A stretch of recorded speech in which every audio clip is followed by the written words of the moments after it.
first of a line, first of a family of rockets which will open deep space to science and carry humans to other planets. Space is open to us now. This, the second half of the 20th century, a moment in time when our maturing space technology can begin to support the imagination of the past. Yet what is past before Saturn is important. It is easy to say, looking at the Saturn vehicle, this is a product of our space age. These are the people of our space age. These same men know full well that the journey to space began not a few years back, but a long, long time ago.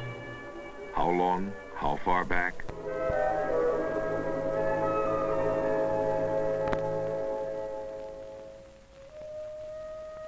In ancient Greece, there was the poet Lucian. He tells of a ship lifted into the air by a great storm and carried to the shining island of the moon. But, said Lucian, these were things which were not and never could have been. And for 1,000 years thereafter, the men of science agreed. Everyone knew the Earth was the only world and center of the universe, and the stars, well, dots of light, illumination. Until in the Middle Ages, the great astronomers and mathematicians, Copernicus, Galileo, and Kepler, they said, there are other worlds, and proved it. Kepler went further. He conjured up the first human visitor to the moon, a man pulled by demons across the shadow which falls from Earth to the moon during an eclipse. Later, in 1638, 2 English bishops published serious works on travel to the moon. Fiction, to be sure, but regarded as a blend of witchcraft and satanic knowledge by their contemporaries. Still, it remained for the 19th century and its remarkable prophet, Jules Verne, to bring together the facts and fantasy of space travel. Space travel, announced Monsieur Verne in 1865, may be accomplished by being shot from a huge cannon, a cannon with a barrel 900 feet long. In his story, veterans of the American Civil War band together for the adventure. They sink the cannon barrel below the Florida terrain, and then are off to the moon within the hollow cannon projectile. Of course, in reality, the projectile would have fallen far short of the moon, but the velocity computations were surprisingly accurate. And astonishingly, Monsieur Verne hit upon a very familiar launch area. Today, the sites of our space launch areas are everyday images worldwide. And we all know that the rocket, free to operate in any atmospheric environment, is the ideal transport to space. But in the not-too-distant past, this was not readily apparent. It took men of genius. In Russia, the effects of scarlet fever rendered Konstantin Tsiolkovsky totally deaf.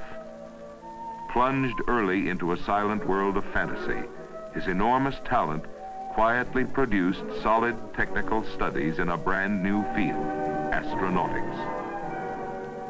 There were many visionaries, among them the remarkable Hermann Ganswind. His theoretical knowledge of propulsion was less than sound, but he did set down plans for a workable space vehicle. And moreover, he paved the way for the small group of European rocket pioneers who now appeared. Of these, one name stands out. Hermann Oberth came from provincial Romania to Germany after World War I. By 1923, at the age of 29, he perfected a complete series of mathematical theories on space travel. His book, when at last he found the publisher, caused a small sensation. In Europe, a stimulated public eagerly discussed Oberth's descriptions of rocket space travel. In America, the rocket remained the perennial pyrotechnic every 4th of July. Yet one man, working a quiet lifetime in self-imposed isolation, created a whole space rocket technology.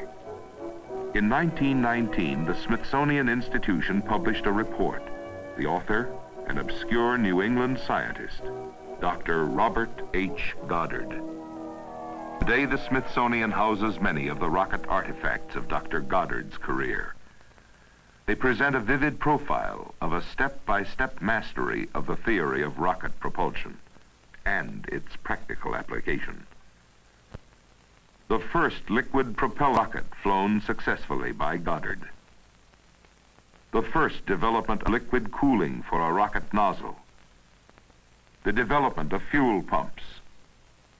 The use of vanes in the jet stream, coupled with gyroscopes for direction control. All these fundamental technical breakthroughs were Dr. Goddard's, and his work is embodied in every rocket which has flown since his work was done. And in his time, like the other pioneers, Dr. Goddard had his problems with the public, and particularly the public press. His professorial report somehow electrified the nation's editors, at least for a day. But within 24 hours, common sense prevailed, and Dr. Goddard received the editorial reprimand reserved for crackpots. Despite this, the idea of rocket travel was infectious. The widespread symptoms of the era became apparent even to the editor of the Times. People everywhere had rocket fever. And out came the fringe area rocket specialists to join the game. Any number could play. In Central Park, Prince Mikalikais demonstrates his invention. And there were rockets for boat propulsion. And in Europe, rocket race cars, rocket rail cars, rockets for ice boats, rockets for gliders.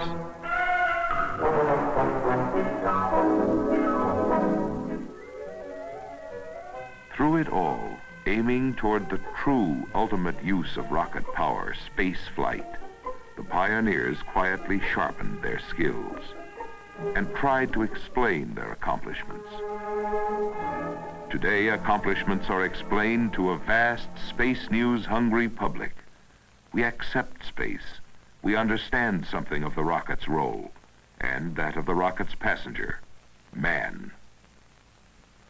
But again, looking back in the dim recesses of history, who was the first man to try for a space flight? Ah, that's right. Who? Wan Hu.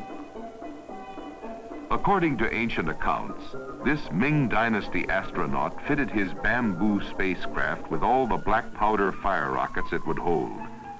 And when the rockets were ignited by a platoon of pigtail technicians, Wan Hu was converted gloriously from the living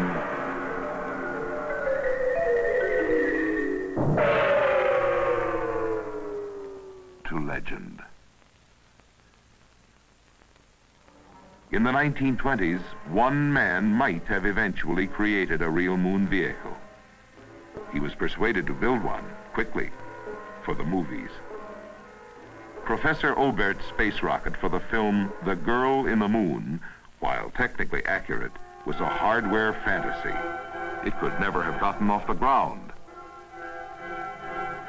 With typical ingenuity, the pioneers appropriated the movie moon rocket and used it to raise research funds.